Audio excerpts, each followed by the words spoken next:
Primeiro, boa tarde para todo mundo. Queria agradecer a oportunidade aí do RoadSec de estar podendo falar para vocês hoje.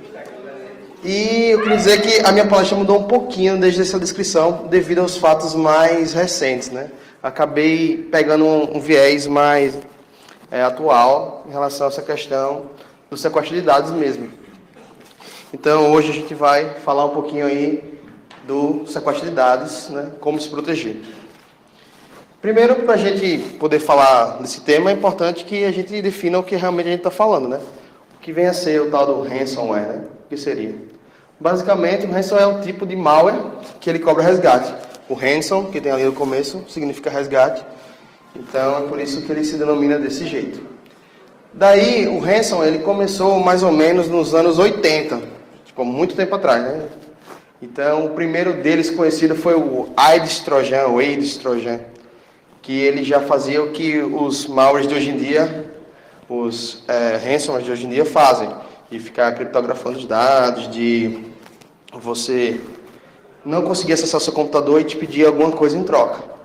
Só que nessa época de 1980 não tinha as facilidades que nós temos hoje em dia.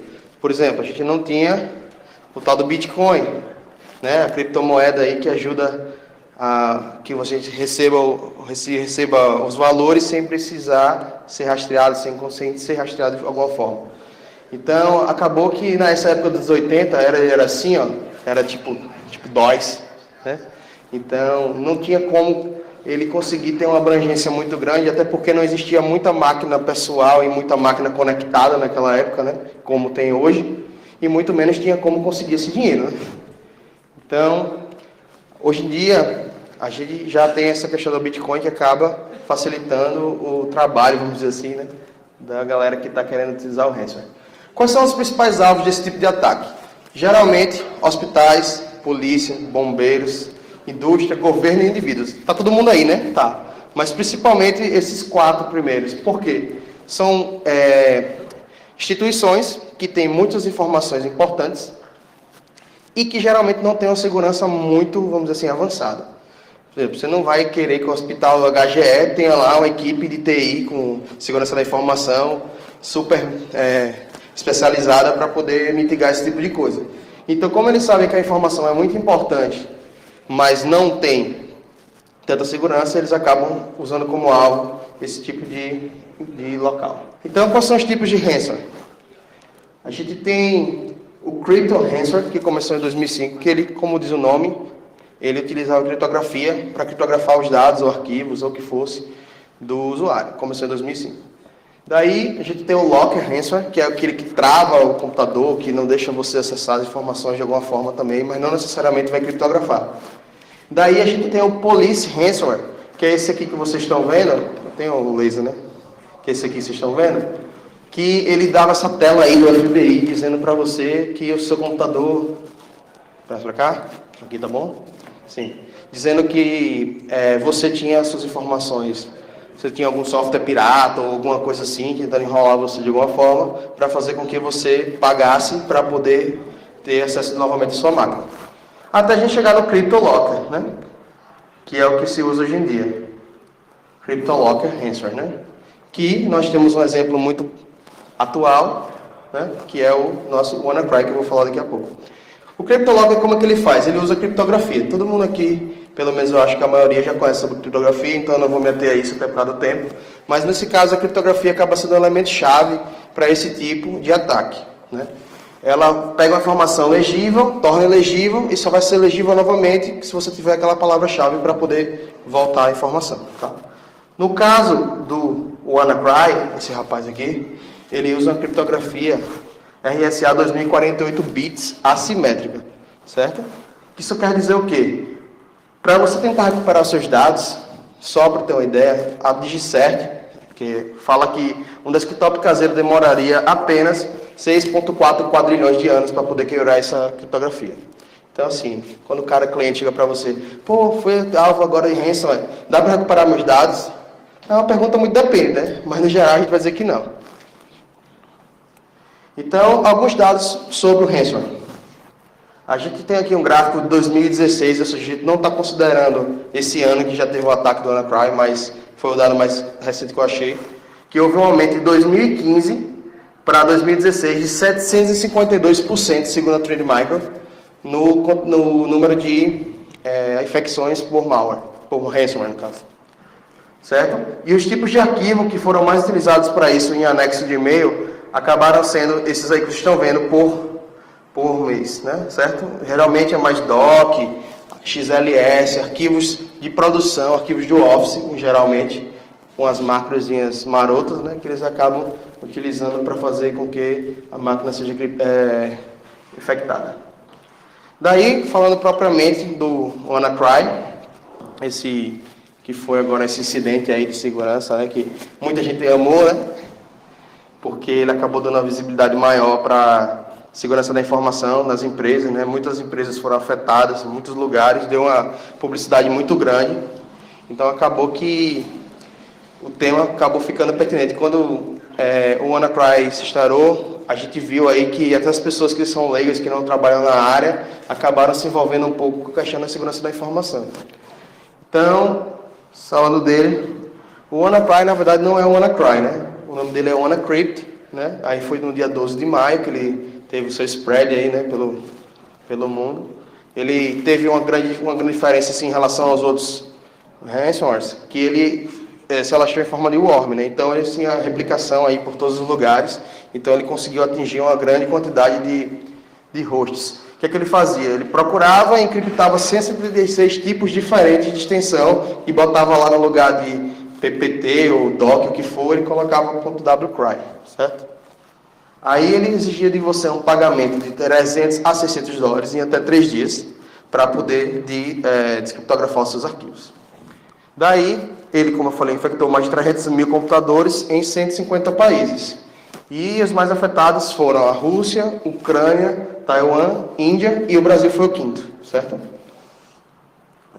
Aqui é o WannaCry como ele acontece a infecção, certo? Ele vai clicar no arquivo que está lá, pode ver que ele cria vários arquivos aí.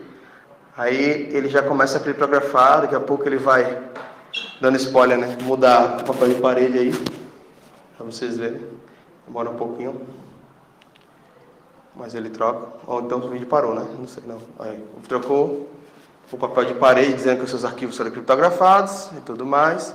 E daqui a pouco, quando ele vai abrir esse mesmo papel de parede, e aí ele vai mostrar para você a telinha mágica do WannaCry, que virou meme pela internet inteira, aí em todos os lugares você viu o WannaCry, né? Então, quando ele for abrir aí, você vai ver que já está a tela ali atrás, né, do CryptoLocker. Olha lá. Aí ele tem a contagem, seus arquivos serão perdidos quando o Bitcoin que você tem para recuperar, né, que tem que pagar para recuperar, e aí você teria que fazer esse pagamento em tese para poder recuperar seus arquivos. Aqui no Brasil, o WannaCry acabou infectando algumas empresas que publicamente, né, acabaram dizendo que foram afetadas. Não quer dizer que não foram afetadas mais empresas, quer dizer que essas foram as que se manifestaram. Por exemplo, a Telefônica, Vivo, né, não só aqui, mas fora também, a Petrobras e o TJ e o TRT de São Paulo, que acabaram até desligando os servidores lá e as máquinas para poder evitar serem vítimas de WannaCry. Aqui é um mapa de calor da Symantec, mostrando os países e os locais em que houveram incidência do WannaCry. Você pode ver que praticamente só a África, um pedacinho da África, ficou de fora disso, né? Então, assim, onde tinha máquina, ele acabou chegando lá. Aí aqui a gente vai falar um pouquinho mais técnico sobre ele, como é que ele funcionava e qual era a lógica. O WannaCry, ele fazia parte ele foi baseado numa falha que o Shadow Brokers, que é um grupo hacker, acabou liberando aí na internet, chamada Eternal Blue. Era uma falha que explorava um erro no protocolo SMB, que é o protocolo de compartilhamento do Windows, que permitia com que houvesse um famoso RCR, que é o tal do Remote Code Execution, que é a execução de código remoto, ou seja, você pode remotamente executar qualquer comando na máquina.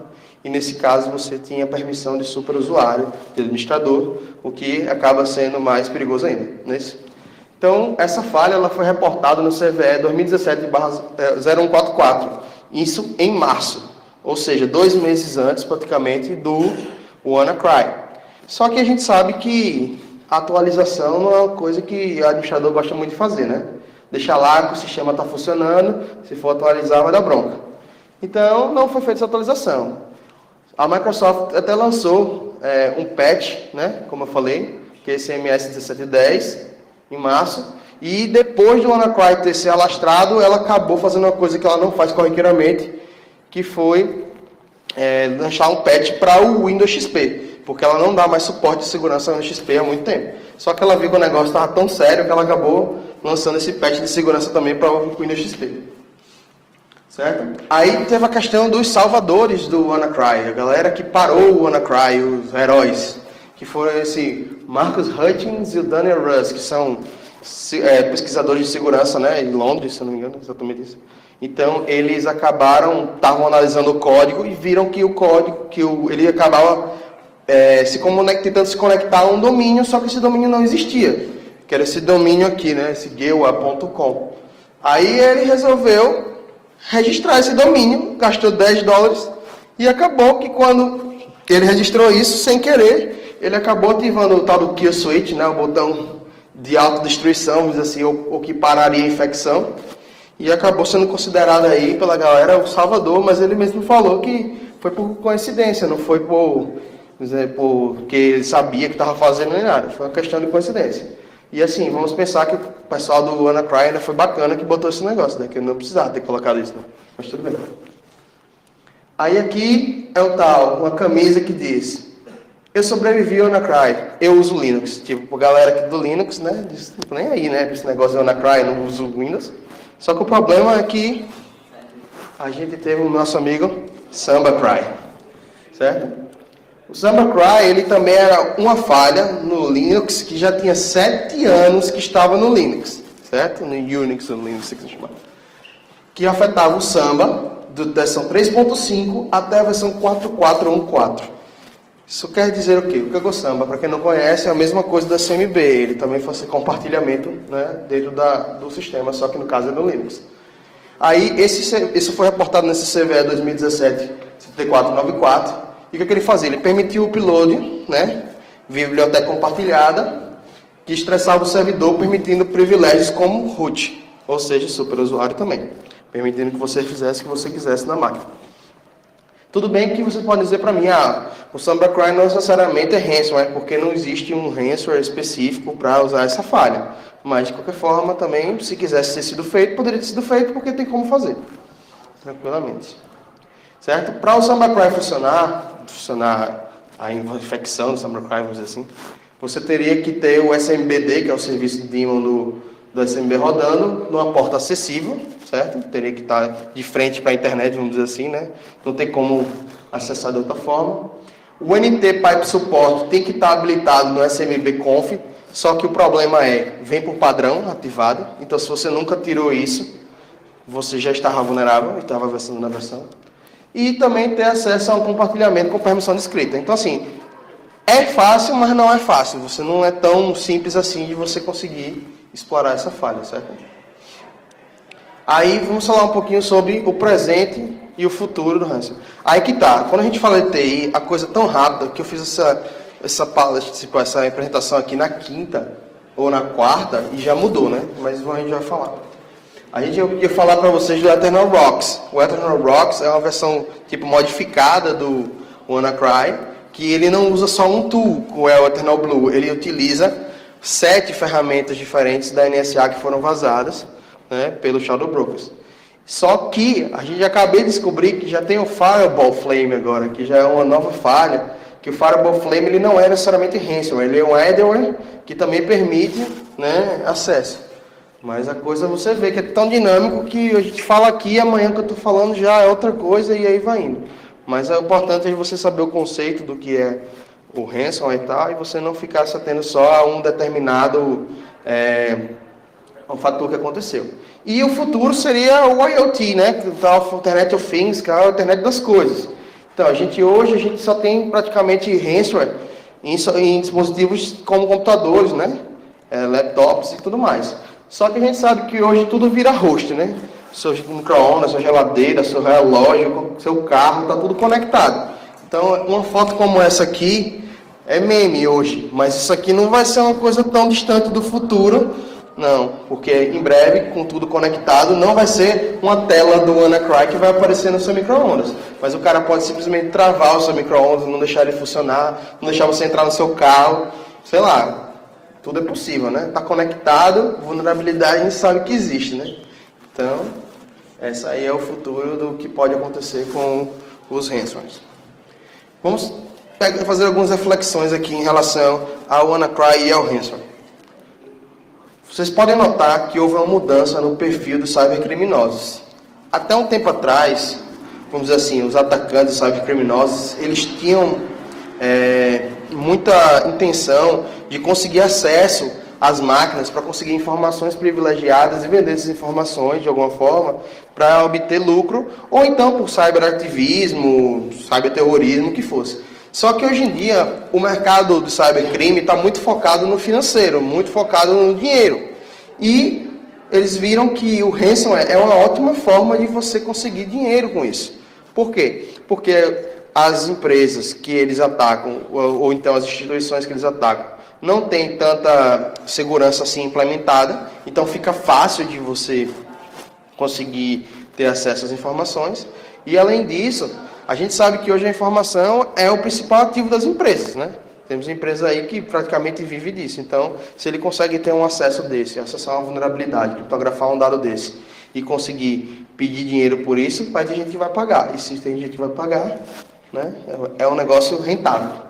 Além disso, o problema é que houve um aumento do estigma do Bitcoin para uma moeda como a criptomoeda, a gente sabe que a intenção dela não é essa, mas já tinha a história que Bitcoin é para contratar assassino na Deep Web, para comprar droga na Deep Web. E com a questão dessa do WannaCry, com o Bitcoin lá estampado, deixando as pessoas que estão por trás daquilo ali, vamos dizer assim, ilesas, com certeza isso acaba trazendo uma imagem mais negativa para o Bitcoin. Certo? Além disso, o governo americano e os cyberataques. A gente sabe que essas falhas do WannaCry, por exemplo, foi fruto de um exploit, né, que foi feito pelo governo americano. Para o quê? Para poder espionar as pessoas comuns, as autoridades e tudo mais. E eles tiveram esses dados vazados, e isso foi uma pequena parte do que eles têm lá no arsenal deles. Né? Ninguém sabe o que eles têm. Isso é uma coisa antiga, tal, pode ser uma coisa que não... Eles têm coisas muito mais atualizadas. Além do que a gente sabe que tem esse contexto agora aí de cyberguerra, né, que tem a Rússia, que os Estados Unidos influenciou a eleição dos Estados Unidos e tudo mais. Então, esse contexto aí é preocupante porque se diz que a próxima guerra não vai ser mais uma guerra de armas, né? Mas sim uma guerra de informação, né? De roubo de informação e destruição de informação. Então, isso é preocupante. E a outra questão é que aumenta a insegurança na rede, né? Quanto mais a gente vê esse tipo de evento acontecendo, de ransomware, malware acontecendo na rede, invasão, isso acaba fazendo com que as pessoas se afastem mais do uso. Porque, vamos supor, a gente não, que é mais novo, mas minha avó, sei lá, minha tia que usa a internet banking no celular dela. Ela vê, então, que os caras estão conseguindo pegar informação lá da telefônica porque elas não vão conseguir pegar aqui do meu celular. A gente sabe que não tem essa correlação. Mas a pessoa que é leiga, está vendo acontecer, a pessoa acaba tendo uma visão de que vai piorar o cenário. Aí, o tema da palestra, como se proteger disso tudo? Eu costumo dizer que o ransomware é tipo uma doença assim, transmissível terminal. Você não tem o que fazer. A única coisa que você poderia fazer era ter se prevenido. Depois que você foi vítima, o negócio fica meio difícil. Certo? Então, como se proteger disso? Conservar o seu sistema operacional sempre atualizado. Se você tivesse com o sistema operacional atualizado, você não teria pego a WannaCry, porque o patch já estava lá. Outra, instalar atualizações de seus aplicativos. Muita gente não instala atualização, e se você for entrar em qualquer site de vulnerabilidade, você vai ver que tem vulnerabilidade até para o Photoshop. Tem vulnerabilidade. Então, é importante manter sempre atualizado seus sistemas. Manter também o antivírus ativo. A gente sabe que o antivírus ele é uma ferramenta que ela vive no passado, né? porque ela só vai reconhecer o que ela já conhece, apesar de ter inteligência artificial para algumas coisas, mas coisas novas o antivírus não vai bloquear, mas ele pode ajudar você a, por exemplo, não permitir o acesso externo da máquina, que já vai ajudar você em alguma forma. Outra coisa também é o e-mail, que é uma das maiores portas de entrada para esse tipo de coisa. Então, não clicar no que você não conhece, não abrir arquivos estranhos. Né? Isso aí, estou falando para vocês, eu sei que quem é da área já está cansado de saber isso, mas o usuário que está lá na ponta, geralmente ele não está muito ligado nisso. Vem a fotos da festa, ele não foi para a festa, mas ele quer ver a foto. Ele ganhou um prêmio do Bradesco, sendo que ele nem é cliente do Bradesco, mas ele quer abrir, porque ele está achando que ganhou alguma coisa. Então, o usuário sempre é o elo mais fraco da corrente e a gente tem que conscientizar os usuários. Não habilitar macros de arquivos desconhecidos. Às vezes a gente recebe um PowerPoint ou coisa assim, o Word também, um doc via e-mail, e você acaba abrindo, ele pede para habilitar macro, e você vai habilitando, aí é nessa hora que o VBSzinho lá maroto vai e destrói essa máquina. E o principal de todas as dicas é fazer backups regulares dos dados. O backup é a forma mais efetiva de você conseguir reverter uma situação em que você teve uma infecção por malware. Porque depois que está criptografado, a chance é muito baixa. O WannaCry especificamente, ele tem duas criptografias. Ele usava uma criptografia para os arquivos até 200 MB e a outra para arquivos maiores. As arquivos de 200 MB eram uma criptografia mais fraca que servia como degustação para ele provar a você que ele tinha como destravar o arquivo. Então, ele tinha essa questão. Outra coisa também é utilizar armazenamento em nuvem, né? Tipo o Google Drive, Dropbox e outras ferramentas corporativas também, para você conseguir gravar os seus dados, os seus backups, fora daquele ambiente, para caso aquela rede seja infectada, você ter o seu backup ileso em outro local. Outra questão, para quem trabalha com servidores e tal, e redes maiores, usar Firewall e IPS para evitar que haja conexão. Afinal de contas, eu falei aqui que precisa ter uma porta aberta para você conseguir acessar. E sem a porta aberta fica mais difícil de você conseguir esse tipo de invasão. Outra coisa importante é a segmentação de rede. Ou seja, você tem lá o seu restaurante, tem lá a sua empresa, deixa ter o Wi-Fi separado da tua rede corporativa, que aí você vai estar bem mais tranquilo e bem mais seguro em relação a isso. E o principal também é não pagar o resgate. Por que não pagar o resgate? Você não tem garantia nenhuma que você vai conseguir descriptografar os seus arquivos, afinal de contas a gente está falando de criminosos e não existe honra entre os ladrões, né? Então, e a outra questão é que se você paga e você consegue descriptografar, você está falando para o cara que aquilo ali é rentável e que aquilo ali vale a pena. Então ele vai continuar sempre fazendo aquele mesmo tipo de prática, certo? Então é isso, obrigado pessoal aí, valeu pela atenção de vocês. Qualquer coisa é só entrar em contato.